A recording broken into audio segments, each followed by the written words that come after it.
삼계는 불타는 집과 같으니 거기에서 벗어나라.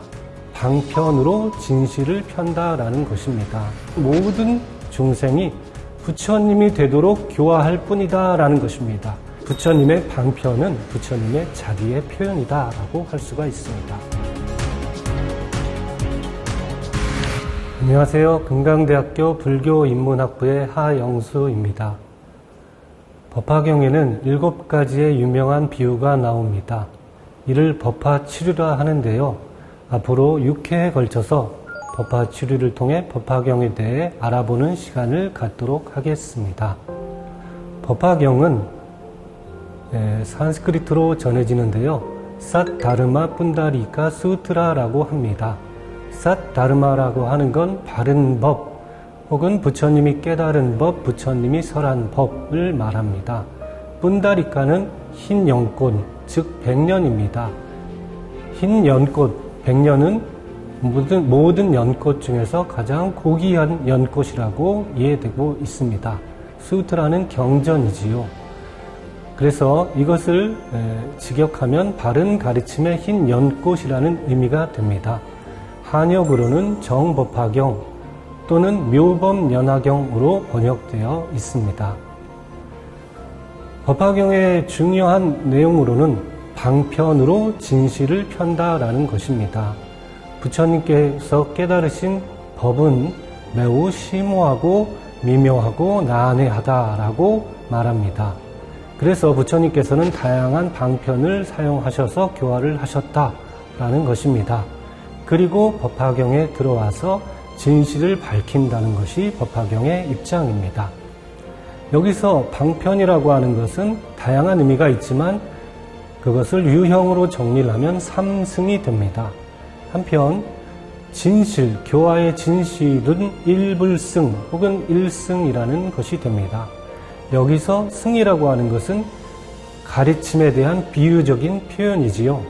즉 가르침을 타고 수행을 해서 어떤 결과에 도달한다라는 뜻이 있습니다. 또 하나는 승은 지혜를 의미합니다.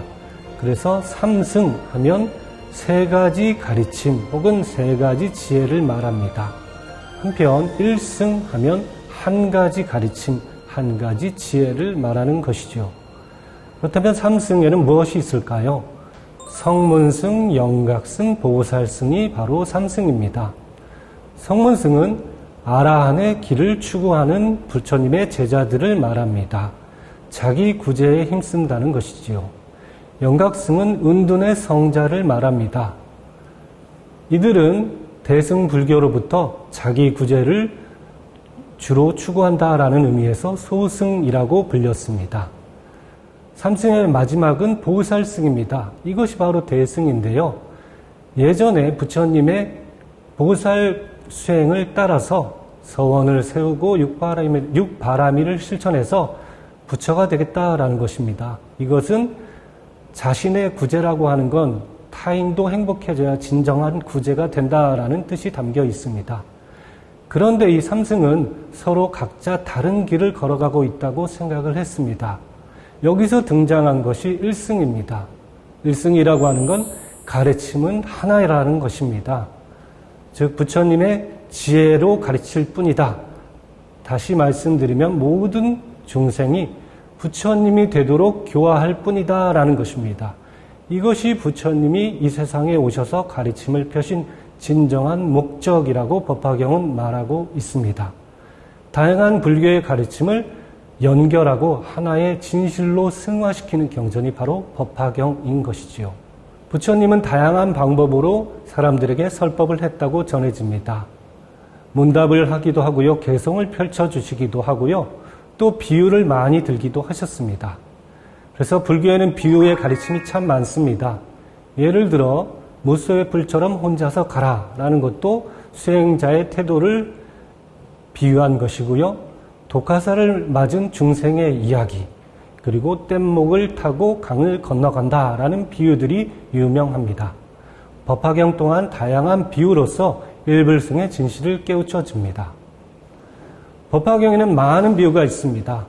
오늘은 첫 번째 비유인 불타는 집의 비유에 대해서 알아보도록 하겠습니다.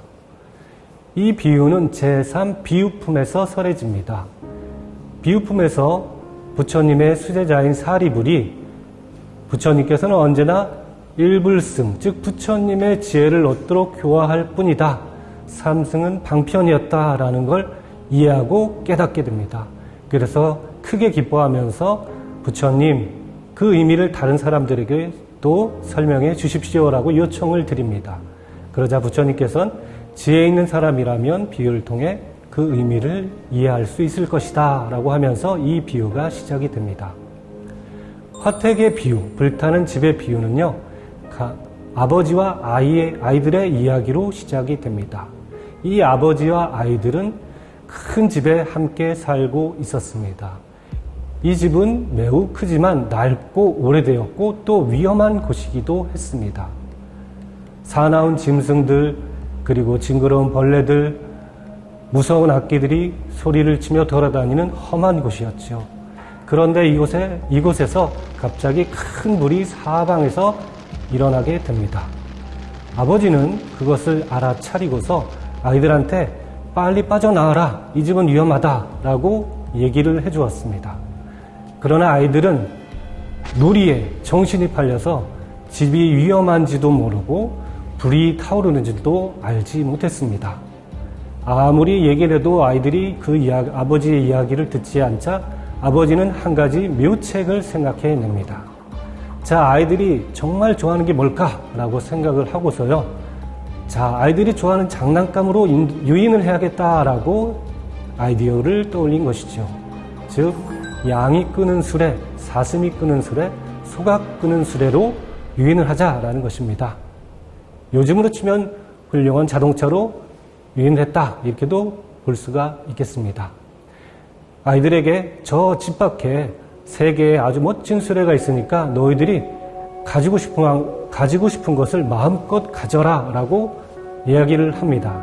그 이야기를 듣고서 아이들이 신나서 집 밖으로 빠져나옵니다. 그리하여 아이들이 안전한 곳에 모두 대피한 것을 보고서 자, 이제 아버지가 무엇을 했을까요? 앞에서 말했던 3개의 수레를 주었을까요? 그렇지가 않습니다. 아버지는 3개의 수레가 아닌 하나의 수레를 주었습니다. 바로 아름답고 귀한 보배들로 장식된 흰 소가 끄는 수레, 대배국어를 모두에게 나눠 주었습니다.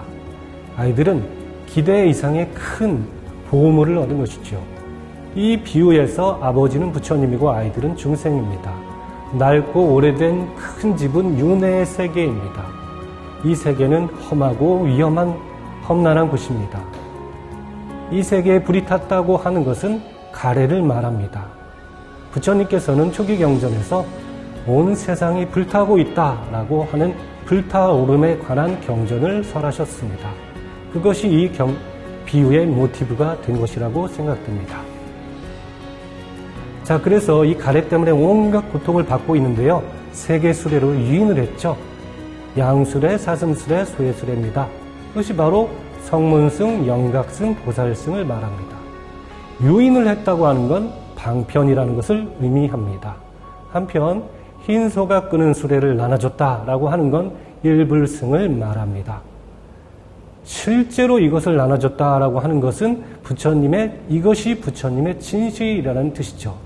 이것을 모두에게 평등하게 나누어졌다라는 건 모든 부처님은 언제나 일불승으로 공평하게 중생들을 교화한다는 의미입니다.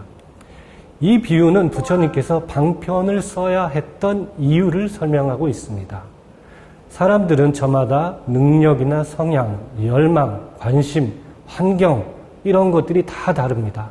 같은 사람은 아무도 없겠지요. 이러한 것들을 근기라고 합니다. 근기가 다양하다는 것이죠. 근기가 다양하기 때문에 부처님이 다양한 방법으로 교화를 할 수밖에 없었다라는 그 필연성을 설명하고 있습니다. 아무리 훌륭한 가르침도 관심이 없다면 도움이 되지 못한다는 것이요. 방편이 필요한 이유입니다. 그런데 방편을 궁리한다는 건요, 굉장히 또 중요한 의미가 있습니다. 내가 생각하는 진실을 강요하지 않고 상대를 존중한다는 것이죠. 즉 부처님의 방편은 부처님의 자비의 표현이다라고 할 수가 있습니다. 두 번째 의미는 방편을 능숙하게 사용했다라는 겁니다. 즉 세 개의 수레로 유인을 해서 대배국어를 얻게 했다. 이것은 삼승의 수행을 통해서 일불승을 얻게 했다라는 것입니다. 이것은 굉장히 중요한 의미가 있습니다. 방편이 진실이 되었기 때문입니다. 제자의 입장에서는 자신의 수행이 헛되지 않았다라는 매우 중요한 의미가 되지요. 부처님은 이처럼 방편을 통해 진실을 펴는데 그 방편이 다 진실로 이어진다는 겁니다. 이것은 부처님 가르침 중에는 소중하지 않은 것이 없다라는 뜻이 됩니다. 세 번째로 중요한 것은요, 여기에는 부처님이 정말로 하고 싶은 말씀이 담겨 있다라는 것입니다. 첫 번째 메시지는 이와 같습니다. 삼계는 불타는 집과 같으니 거기에서 벗어나라. 즉 욕망에 매몰되지 말라라는 것입니다. 부처님께서는 삼계의 즐거움을 종기에 비유하셨습니다. 여러분들 종기가 나면 가려워서 긁게 되죠. 그러면 잠깐 동안은 시원합니다. 그러나 다시 종기가 더 커지죠.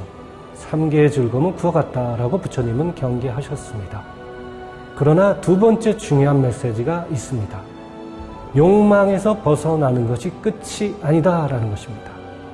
정말로 부처님이 하시고 싶은 말씀은 부처님의 지혜를 구하라라는 것입니다. 여기에 부처님이 진정으로 하고 싶은 말씀, 부처님의 교화의 목적이 담겨 있다고 생각합니다. 그럼 이것으로 첫 번째 이야기를 마치도록 하겠습니다. 여러분 행복한 시간 되시기 바랍니다. 감사합니다.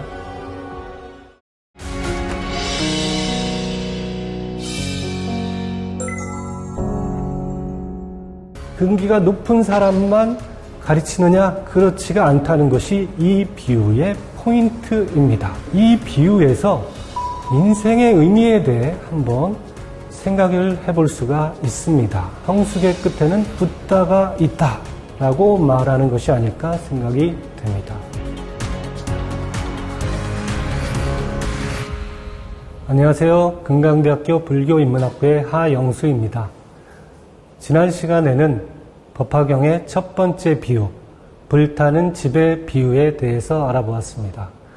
오늘 두 번째 시간에는 가난한 아들의 비유에 대해서 알아보도록 하겠습니다.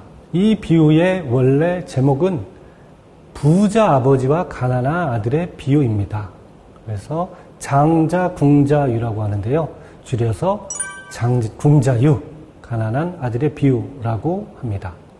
이 비유는 제4신해품에서 설해집니다. 신해품에서는요, 마하가섭 등의 4대 성문들이 부처님께서는 오직 일불승으로 교화한다는 그 의미를 깨닫고서 자신들의 이해를 고백한 것입니다. 비유의 이야기는 화택유와 마찬가지로 부자 이야기, 즉 아버지와 아들의 이야기로 시작이 됩니다. 아버지와 아들이 함께 살았습니다. 그런데 아들이 갑자기 집을 떠나버렸습니다.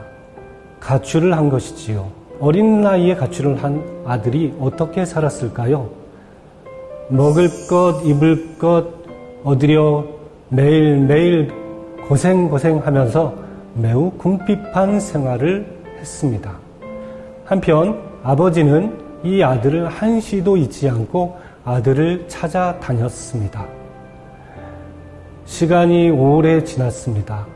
오래도록 둘은 만나지 못했고 아버지는 마침내 큰 부자가 되었습니다. 그리고 그 아들은 여기저기 날품팔이를 하면서 이 집, 저 집, 이고장 저고장 떠돌다가 마침내 그 큰 저택, 즉 아버지의 집 앞에 도착하게 됩니다. 그 큰 부자는 매우 위험스러운 모습으로 앉아 있었다고 합니다.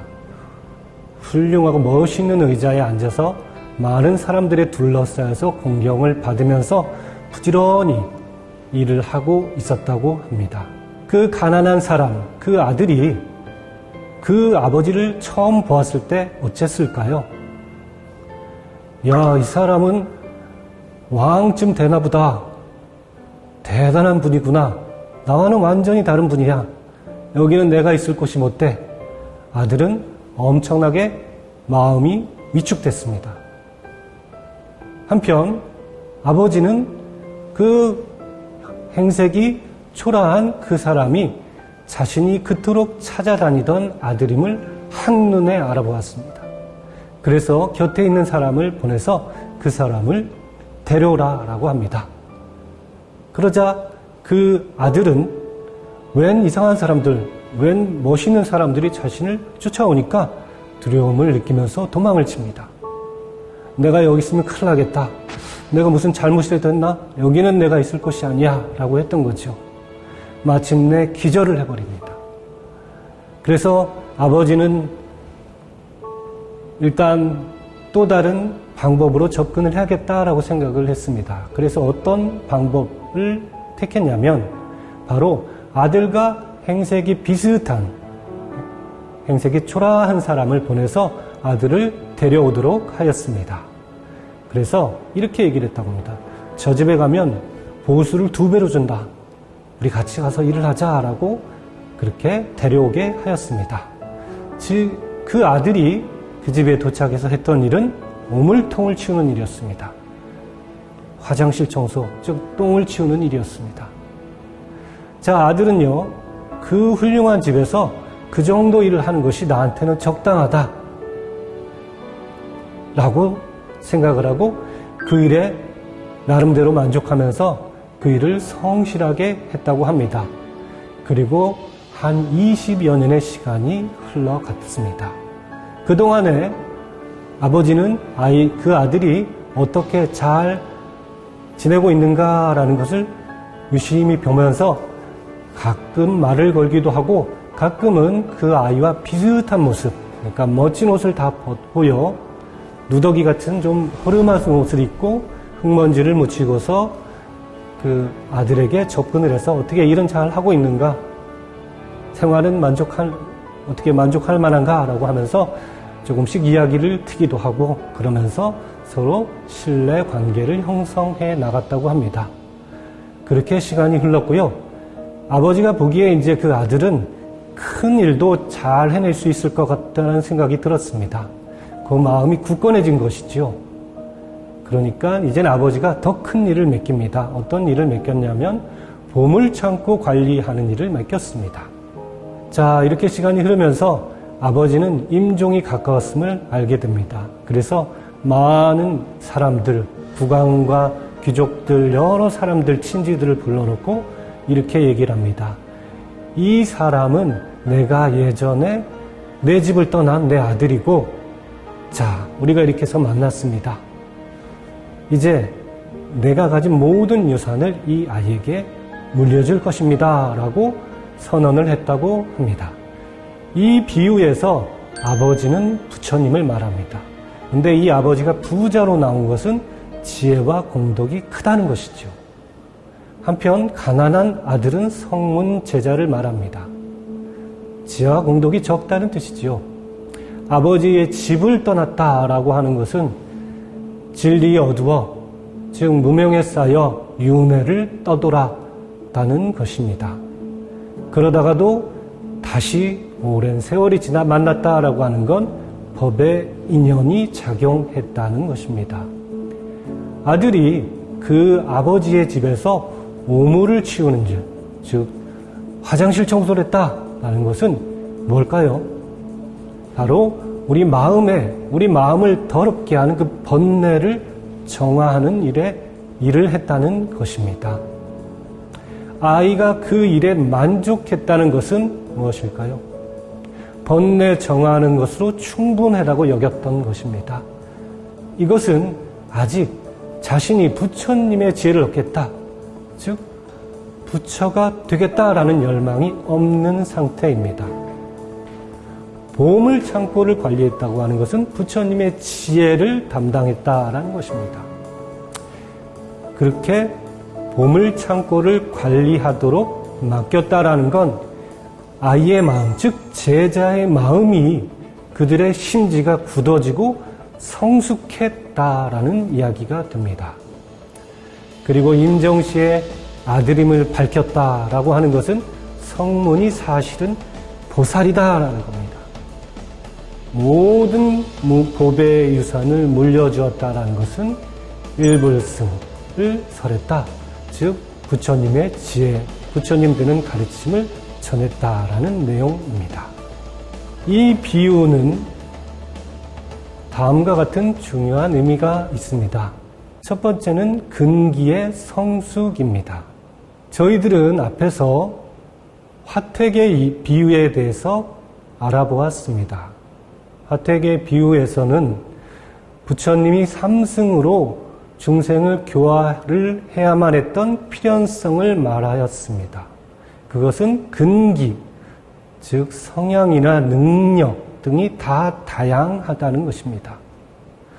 자, 그렇다면요, 근기가 높은 사람도 있고 근기가 낮은 사람도 있겠지요. 자, 그러면 근기가 높은 사람만 가르치느냐? 그렇지가 않다는 것이 이 비유의 포인트입니다. 즉 근기가 낮은 사람도 근기가 성숙하여 부처님의 깨달음을 구하는 열망을 가지게 했다. 부처님이 그와 같이 중생을 교화했다라는 것이 이 비유의 포인트입니다. 즉 부처님과 같은 훌륭한 스승은요, 공부를 좀 못하는 학생도 잘 할 수 있도록 이끌어준다는 겁니다. 이것이 이 비유의 중요한 의미라고 할 수 있습니다. 두 번째로 우리는 이 비유에서 인생의 의미에 대해 한번 생각을 해볼 수가 있습니다. 신의 품의 메시지는 제자들을 성숙한 인간이 되어서 부처님의 깨달음을 구하는 인간으로 성장하도록 하였다는 겁니다. 즉 성숙이라는 것이 여기에 중요한 메시지가 됩니다. 여러분, 우리의 인생에는 어떠한 절대적인 목적이 존재하는 것은 아닐 것입니다. 그러나 이 신의 품은 성숙에 대하여 말하고 있습니다. 즉 사람으로 태어나서 착하게 살면서 우리가 성실하게 살아가면 그러한 과정은 의미가 있다라는 겁니다. 그리고 그러한 성숙의 끝에 무엇이 있을까요? 신의 품의 메시지를 우리가 본다면 그 성숙의 끝에는 붓다가 있다라고 말하는 것이 아닐까 생각이 됩니다. 그러니까 신의 품은 부처님이 우리를 성숙시킨다는 의미인데, 그것은 우리가 성숙한 사람이 된다는 건 정말로 의미가 있다. 인생은 의미가 있다라고 말하고 있습니다. 오늘 이야기는 이것으로 마치도록 하겠습니다. 여러분 행복한 시간 되시기 바랍니다. 감사합니다.